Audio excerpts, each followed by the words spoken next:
তাতে বাংলাদেশের 2 জন নাগরিক নিহত হয়েছেন এবং 7 জন আহত হয়েছেন। এটা আমাদের জন্য একটা বড় শোক বার্তা। যারা আহত হয়েছেন তাদের পাশে আমাদের রাষ্ট্রদূত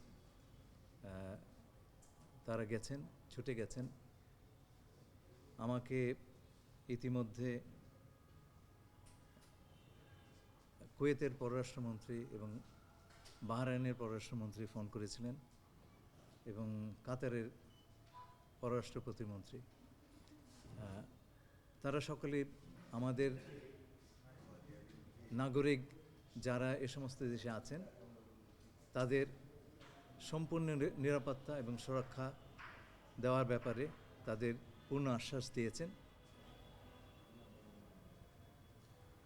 আমরা প্রথম থেকেই বলে এসেছি যে এই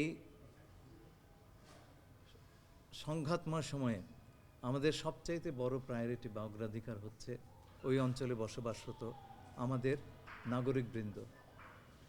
আমরা 1 ফেব্রুয়ারিতে যে প্রেস রিলিজটা দিয়েছিলাম সেটা আমরা শুরুই করেছিলাম আমাদের নাগরিকদের স্বার্থ সমুন্নত রেখে।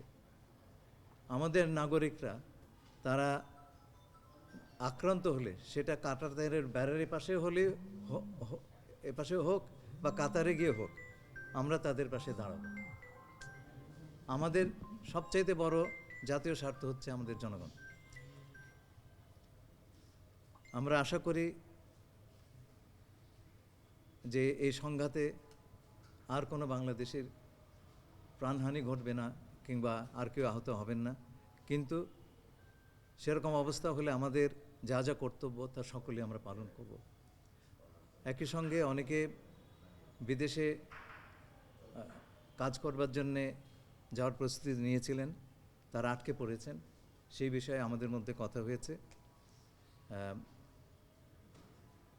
আমাদের বৈদেশিক কর্মসংস্থান মন্ত্রী মহোদয় এবং বেসামরিক বিমান চলাচল মন্ত্রণালয়ের প্রতিমন্ত্রী মহোদয় এই বৈঠকে যোগদান করেছিলেন এবং আমাদের ঊর্ধ্বতন কর্মকর্তাবৃন্দ ছিলেন।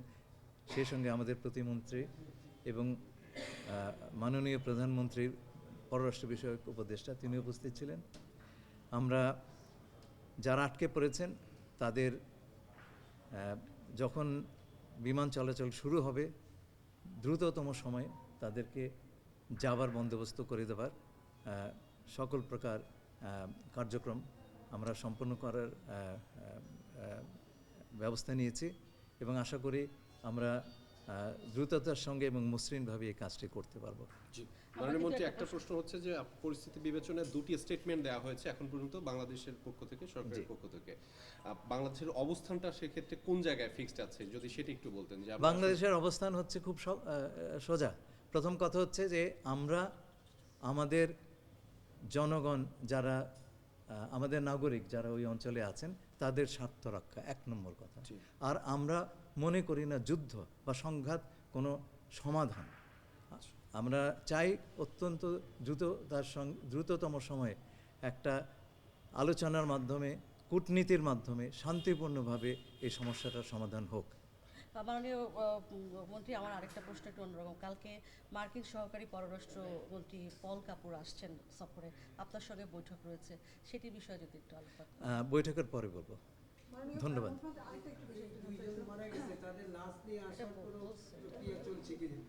অবশ্যই এখন তো প্লেন চলাচল করছে না, আমরা সবসময় নিয়ে আসি, এটা আমাদের পলিসি, কিন্তু এখন তো প্লেন চলাচল করছে না। সুতরাং এই সময়টুকু সেখানে রেখে দিতে হবে এবং সেই নিয়ে আমার সঙ্গে সেই দেশের মন্ত্রীদের সঙ্গে কথা হয়েছে, তারা সমস্ত ব্যবস্থা করছেন।